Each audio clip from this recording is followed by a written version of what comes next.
Hey everyone, and welcome to True Sound Radio. Today's interview and mix features the unique local artist Crash Overide. Welcome to the show. Hi, thanks. I'm so happy to be here. I just wanted to give a shout out to True Sound's Ethan for having me out. Thanks. Yeah, Cool. that's awesome.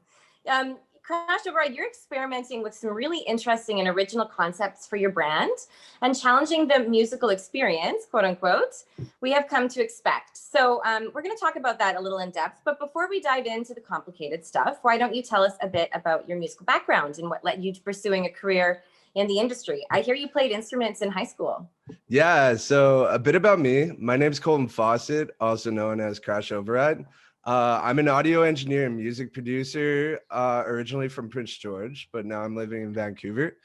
I've taken 2 years of audio engineering and music production. I've done everything from classical theory to post-production to live and location audio, and I've worked in various aspects of the audio industry since. Pretty much covering all spectrums of audio, as well as working in a $500,000 studio and taking on my own clients for mixing and mastering. So it's all very, very exciting. Something I just really love to do. That does sound really, really exciting. Yeah. As you know, I'm very fond of your DJ name. As I told you when we first spoke, I messaged you and let you know how much I loved it. For those of you who don't know, it's a pop culture reference to a 90s film called Hackers, so you should check it out. Yes, check it out. Yeah, I'm interested to know more about the story behind how you chose the name and what it means to you. Yeah, so actually a friend of mine suggested the name to me, but I had already been a fan of Hackers. So shout out to Nigel. He said if it sticks, I have to tell everyone he gave it to me. So I'll stick to that. But yeah, he was like, why don't you be Crash Override and I'll be Zero? Cool. And we'll be a duo. But the duo never really turned out, but the name kind of stuck. So that was cool. When I was in college, I was kind of looking I don't know if most people know, but I was touring under a different act named Apollo, so formerly known as. But when I was in college, Apollo didn't really have any direction. So I really wanted to start something that had an actual meaning behind it and an actual brand behind it and something that resonated with me, myself, that I would enjoy doing as well. So that's how Crash Override kind of started. My It's love really cool. for electronics and hacking. Yeah. Yeah, I mean they're very interconnected, I think, in many ways. Anyways, so Yeah. you've created a character as well to go along with the name, sort of a persona, and the persona has a background story. So what inspired that level of intricacy? Yeah. So also, not a lot of people know, but I used to be an actor. So I used to I wanted to be like a full-time movie star when I was a kid. This was just something that was just really huge in my life. And I took a bunch of lessons. I was in a few live productions, actual live productions in a drama theater type setting. So that led me into script writing, and then script writing led me into storytelling.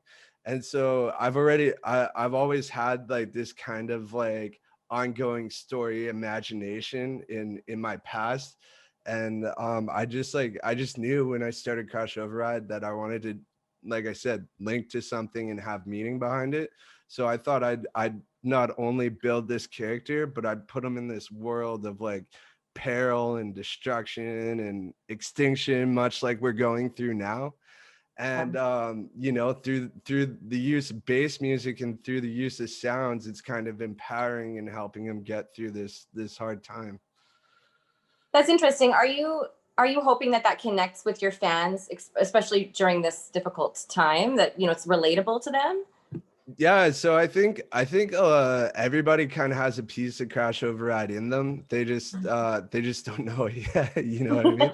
But Crash Override is meant to resonate with people, which I think is cool. So if people do resonate with Crash Override, I would be extremely excited if I can kind of help guide some people through their darkest hours and just help them get to where they need to be. Absolutely. Could you tell us a little bit about his story? Yeah, Just for fun. So essentially the start of it, like what I plan on doing is building like an hour-long live video production, and then and it's going to be 3D animated. So I'm actually looking, if you're an animator, feel free to hit me up. But I'm looking for 3D animators to build me about an hour-long production where I'll perform a live set, a music album to it, and then you know, obviously perform that live. So in the story of Crash Override, like I said before, he's kind of in this world that's on the brink of destruction, and there's a lot of things going on. He's lost a lot of family members, a lot of friends, and all that's left is just kind of saving the rest of mankind, just kind of keeping it going. So whether that's like swapping planets, or you know, trying to resuscitate the one he's living on, there's still different aspects that I'm trying to mold the story to.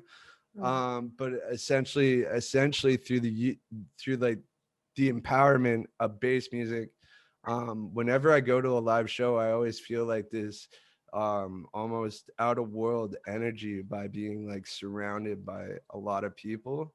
So Yeah. like that sort of like feeling combined to like saving the planet, and as well as using like electronics and hacking the whole way. So lots of Yeah. glitch sounds, Cool. lots of screech basses, lots of really electronic-y, you know, type noises, Yeah. to really drive that path. You mentioned bass specifically as being sort of all encompassing. Um, is that the most empowering genre for you? And if so, you know, what about it is empowering in the sense of a live show compared to Yeah. other things? So I actually really like this question, because I don't think Crash Override is one genre. Okay. I know I wanted to hit the bass scene hard with dubstep, but I'm also working on mid tempo, you know, future bass, as well as drum and bass. Drum and bass is huge. I love making drum and bass. Yeah. But yeah, I definitely don't think it's one genre. I think Crash Override is going to be molded into a multi-genre and just not locked into one specific trend, one specific thing. That is pretty unique because normally, like what's going on right now in the scene is that if someone wants to go outside of their genre, they create this new persona for themselves. Yeah. So it's kind of interesting that you're looking at doing a fusion. I think that will, especially from the get go, that will really be an interesting, unique take on DJing and sound production. Yeah. And so like if you notice in like my new album coming up, Revolt, you'll notice that a lot of the tracks start in like halftime and then maybe switch in the second drop to full time. And I Yeah. definitely have like some heavy dubs at the start, and then it moves into like maybe like I know one tracks kind of got like a side trance feel. The other one's got like a kind of rhythm, like, you know, the 4/4 floor kind of Murata feel. And then I also have a completely separate track that is just straight drum and bass. So yeah, definitely all over the board. That's really interesting. I want to talk about your album Revolt actually. It sounds like it's going to be, so you said it was going to be conceptual. Can you tell us a little bit more about the album specifically? Yeah, so like Revolt to me is it's kind of this big idea, you know, kind of like a symbol, a thought, a metaphor. You know, that idea of like planting a seed and watch like 10 years later watching it grow. Yeah. So to me, it's like the rebellion against the government, the rebellion against things that aren't right, that are going on, and like people standing together and kind of standing up and saying, hey, we stand for this, and we don't think this is okay, and we want change, and we want change now. So Yeah. a lot like, now don't get me wrong, I'm not one of those like 5G conspiracy, like, you know what I mean? But Yeah. definitely right now there's a lot of intrust with the government and Mm. how they're rolling out regulations and how they're taking away rights Yeah. and stuff like that, which leaves us in a little bit of boiling waters. So That's you know, as much as I agree with everybody's safety, I don't agree with some of the methods they have used to kind of keep everyone safe. I think that, I think that there's a lot of, yeah, right now the world is in a little bit of chaos. So I think it's the right Yeah, time for an album that focuses on, a revolt in the sense of, a social revolt. So yeah, that makes a lot of sense to me. Even, no matter what it is that you necessarily think about that scenario right now in the world, it's still around us, all around us. So, yeah, yeah, um, for sure. yeah. Actually, I wondered about your audio engineering experience. Yeah. What was that experience like, getting some education in that, and how has it helped to have that experience Yeah. specifically? So I have to say, going to school was like one of the best times I ever had in my life. I met a lot, like it's like going to college, you know, Yeah, like except everybody there's writing music. So yeah, it's like it's totally cool to put yourself in a situation where everybody you're surrounded with all has the same goal and they're all fighting to help each other get there, which yeah, is really, really cool to me. I think audio engineering and music production is awesome to get into. I think my schooling was a little bit hella expensive. For those of you looking to go, it is quite expensive.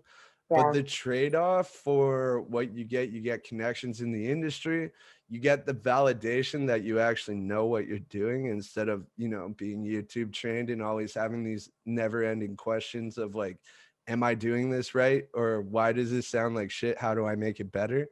So that those were lots of reasons why I went to school.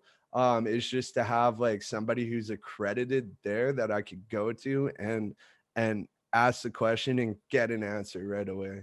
Because once you start working in the industry, you'll know it's like this tight knit like niche.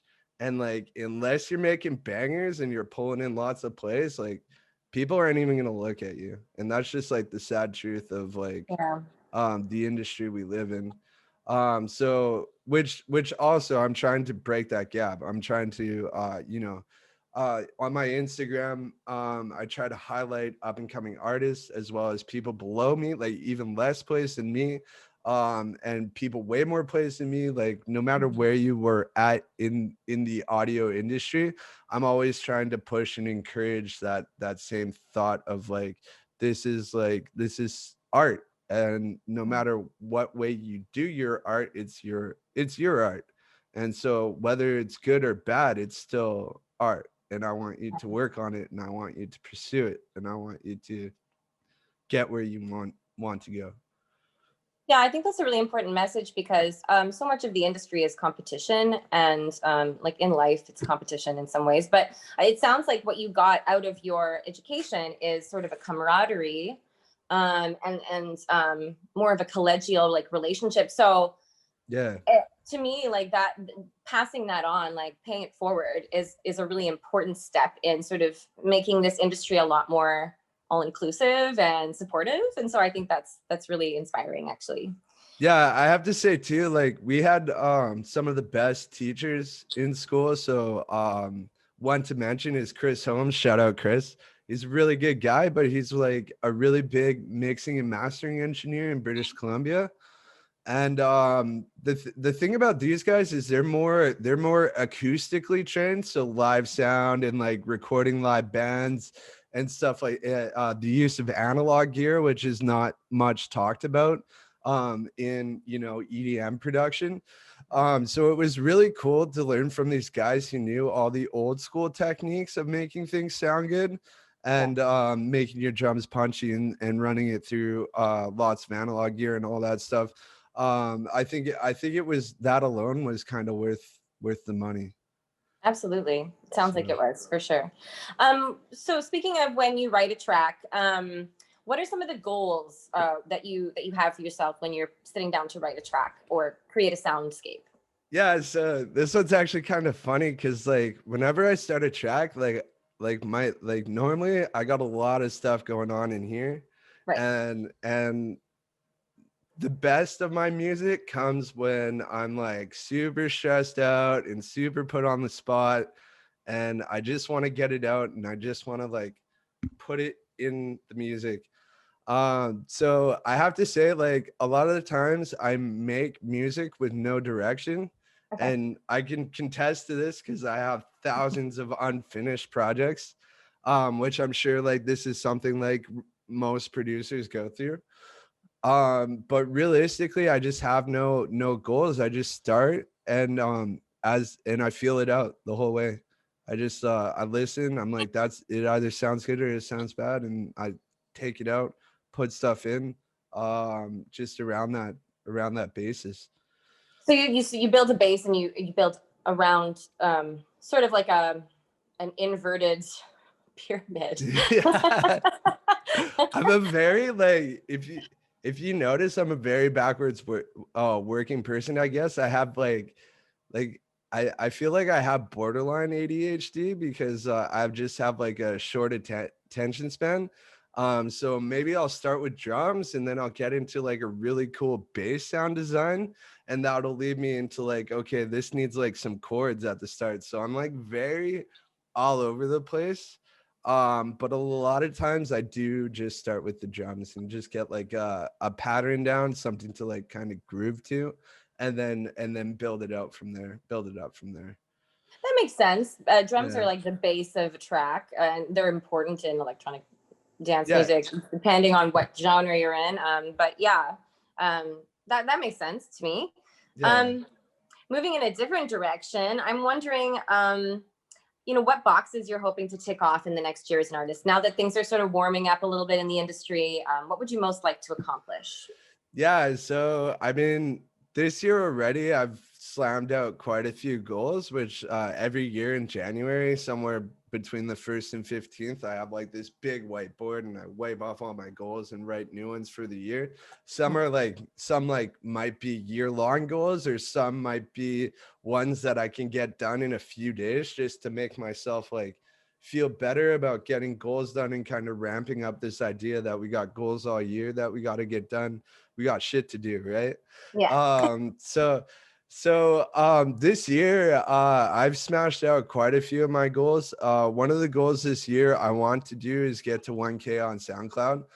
So we're at 930 followers right now, so if you're not following my SoundCloud, go follow it right now. Yeah, so 1K on SoundCloud.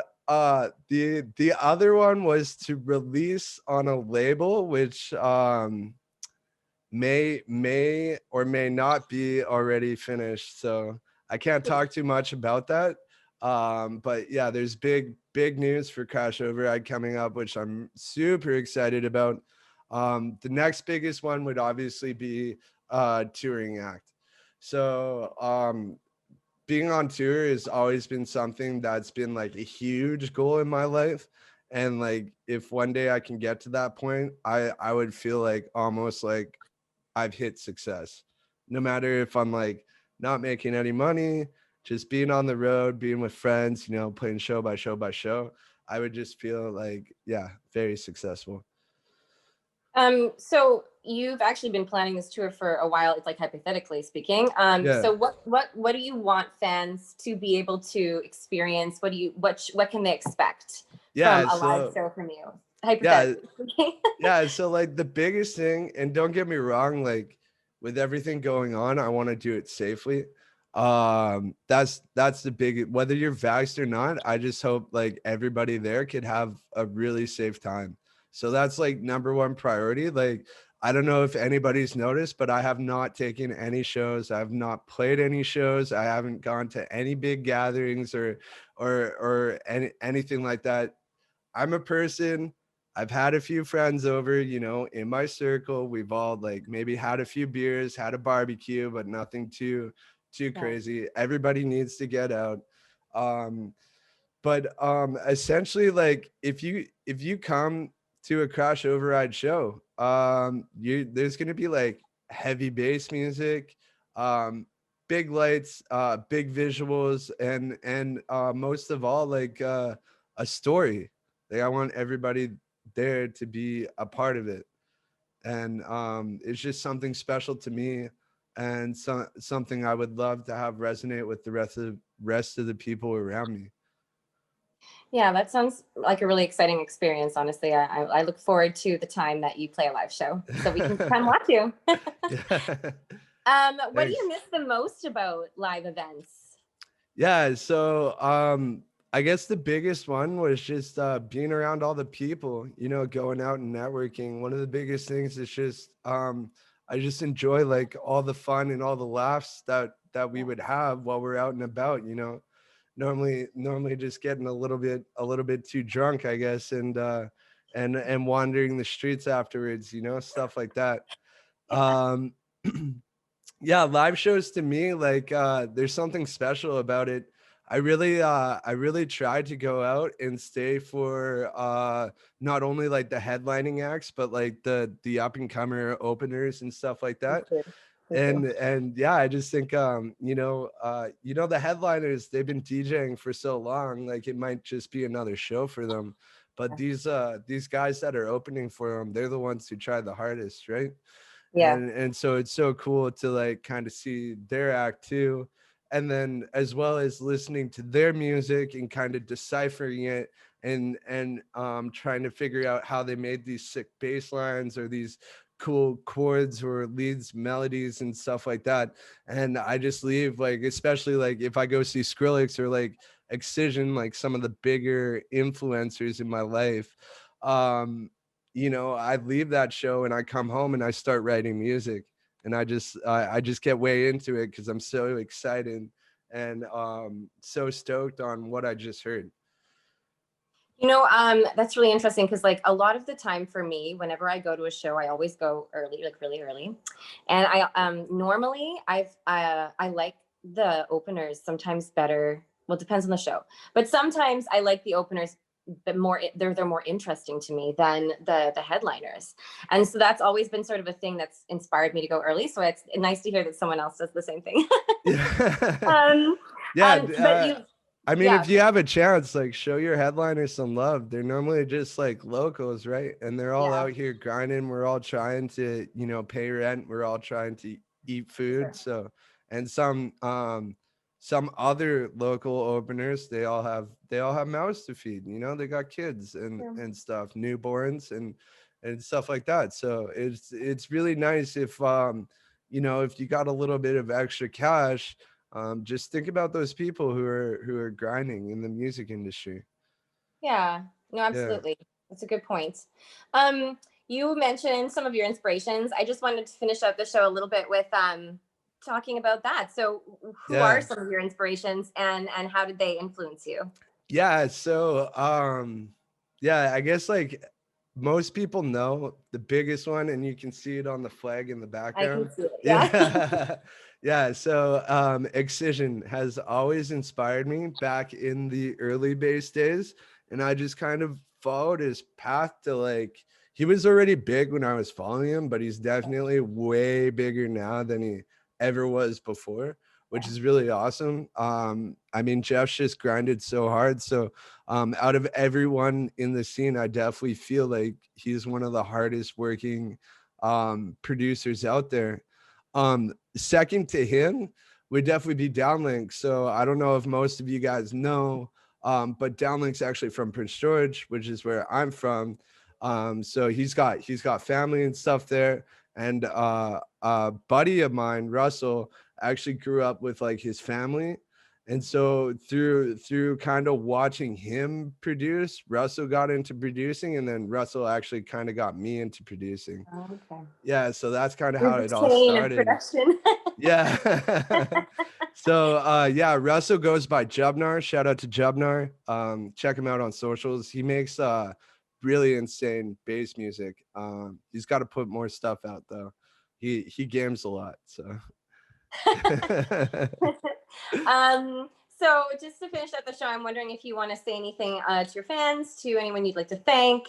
Um, Yeah. yeah, So, well, first off, it was great meeting you. you I too. know it's been a rough week for you over the last little bit, and Ethan's Yeah. been great over the last little bit too. So, shout out to both you guys. I really appreciate you guys having me on here and letting me tell my story. For my fans, though, thank you so much for your support, man. It never goes unseen. I see everybody out there who's sharing Crash Override, who's posting Crash Override, who's liking, reposting, and I'm keeping note. Like I'm keeping track. I'm never gonna forget about you guys. And as Crash Override heads into like this bigger, more complex kind of production show, I'm gonna carry all you guys with me. Like there's gonna be merch drops, there's gonna be sticker bombs, there's gonna be all this shit I have in the works. And everybody who's helped Crash Override from the start is all gonna benefit from it. Well, that sounds exciting, and I can't wait. And thank you so much for being on the show and for rescheduling, because for those who don't know, I have a concussion, so Yeah. we're trying to make things work around here. But I really appreciate it, and can't wait to hear some of your new music come out. And yeah, if you like this post, people at home, please like it, share it, make sure to tell your friends. Share it And everywhere. yeah, Twitter, Instagram, Facebook, TikTok, do it all. yes, exactly. And we'll see you next week. All right, Thanks. take care. Thank you. Bye.